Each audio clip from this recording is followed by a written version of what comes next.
بسم اللہ الرحمن الرحیم۔ شروع اللہ کے نام سے جو بڑا مہربان نہایت رحم والا ہے۔ السلام علیکم ناظرین۔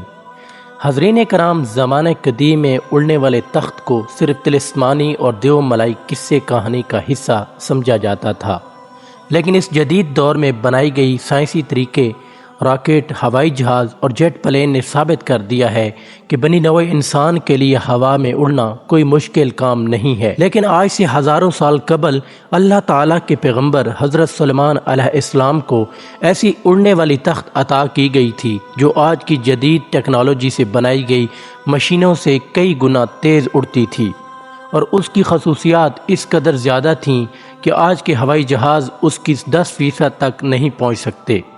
حضرت سلیمان علیہ السلام اللہ کے ایسا برگزیدہ بندے تھے کہ انہیں منصب نبوت کے ساتھ ایک بہت ہی اعلیٰ شان حکومت بھی عطا کی گئی تھی۔ آپ نے 100 سال سے بھی زیادہ مشرق سے مغرب تک تمام مخلوقات پر حکومت کی۔ یہ عظیم الشان بادشاہت اس دعا کا نتیجہ تھا جو آپ نے بارگاہ خداوندی میں کی تھی۔ حضرت سلیمان علیہ السلام نے اللہ تعالیٰ سے یہ دعا فرمائی تھی کہ اے میرے پروردگار، مجھے ایسی بادشاہت عطا فرما جو میرے بعد کسی کو بھی نصیب نہ ہو۔ بے شک تو عطا فرمانے والا ہے، لہٰذا اللہ نے آپ کی دعا قبول فرمائی اور انسانوں کے ساتھ جناتوں اور حیوانات کو بھی آپ علیہ السلام کے تابع فرما دیا۔ آپ علیہ السلام کے لیے ہوا کو مسخر کر دیا گیا۔ آپ تمام مخلوقات کی بولیاں سمجھتے تھے۔ چرند پرند، حیوانات، جنات اور انسان سب آپ علیہ السلام کی فوج کا حصہ تھے۔ جب آپ علیہ السلام نے حکومت سنبھالی تو آپ نے ایک شاندار تخت بنوانے کا حکم دیا جس کی لمبائی 3 کوس تھی۔ جناتوں نے اس تخت کو بڑی محنت سے کئی سالوں بعد تیار کیا۔ یہ تخت ہاتھی کے دانت سے بنایا گیا تھا جو لال، فیروزہ، زمرد جیسے پتھروں سے مرصع تھا، اور اس کے چاروں طرف سونے کی اینٹیں لگی ہوئی تھیں۔ اس کے چاروں کونے پر اس طرح کے نایاب درخت کہ جس کی ڈالیاں سونے کی تھیں۔ اس تخت کے دائیں بائیں جانب سونے کی 1000 کرسیاں لگائی گئی تھیں جن پر سلیمان کے وزراء اور درباری بیٹھتے تھے۔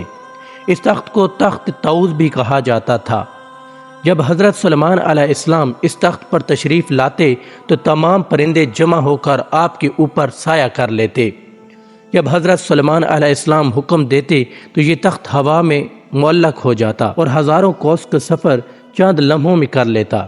آپ علیہ السلام اس تخت پر بیٹھ کر چند گھنٹوں میں ایک ملک سے دوسرے ملک کا سفر کیا کرتے تھے، جیسے کہ اللہ تعالیٰ نے قرآن مجید میں فرمایا، اور ہم نے سلیمان کے لیے ہوا کو مسخر کر دیا کہ صبح کی منزل مہینے بھر کی ہوتی تھی اور شام کی منزل بھی۔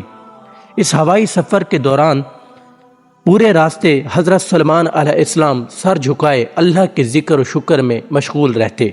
اس تخت کی ایک خاصیت یہ بھی تھی کہ اس پر بیٹھنے والے لوگوں کو یہ محسوس بھی نہ ہوتا تھا کہ تخت کس تیز رفتاری سے اڑ رہا ہے۔ اس تخت کی رفتار بے مثل تھی جو کسی بھی سواری کے مقابلہ میں غیر معمولی تھی۔ اللہ تعالیٰ نے حضرت سلیمان علیہ السلام کے لیے ہوا کو مسخر کر دیا تھا، اس لیے اس تخت کے لیے چاروں سمت سے آنے والی ہوا اس سفر کو آسان کر دیتی تھی۔ حضرت سلیمان علیہ السلام ہمیشہ اللہ تعالیٰ کی طرف سے عطا کردہ ان نعمتوں کا شکر بجا لاتے اور ہر وقت اللہ تعالیٰ سے مناجات کرتے رہتے تھے۔ ناظرین کرام، اگر آج کی ہماری یہ ویڈیو آپ کو اچھی لگی ہو تو ویڈیو کو لائک کریں اور چینل کو سبسکرائب کریں۔